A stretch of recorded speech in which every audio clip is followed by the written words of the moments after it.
علیکم مومنو، حضرت علی رضی اللہ تعالیٰ عنہ کا قول ہے کہ جس کے ساتھ نیکی کرو اس کے شر سے بھی بچو۔ بعض کا نیکی الٹی پڑ جاتی ہے، تم ڈرنا نہیں، نیکی کرتے رہنا۔ اور بعضوں کے اوپر اللہ کی اتنی رحمت ہوتی ہے، وہ اللہ کو یاد کرتے ہیں، نہ دولت نہ عورت نہ شہرت کچھ نہیں مانگتے، ان کے بھی دشمن ہوتے ہیں۔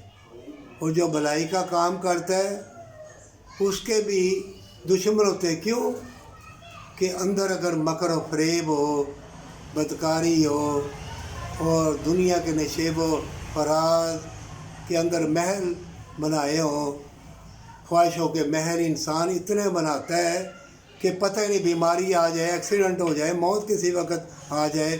اور یہ سن لو مومنو، یہ آخری یہ دور ہے، یہ فتنوں کا، تکلیفوں کا، طوفان آندھیوں کا۔ اچانک ایسی نت نئی بیماریاں تکلیفیں آئیں گی اور تم کو خبر بھی نہ ہوگی۔ آگ لگ چکی ہے، زمین سے فتنے اٹھ پڑے ہیں، ہر چیز تمہیں مٹانے کے لیے تیار کھڑی ہے۔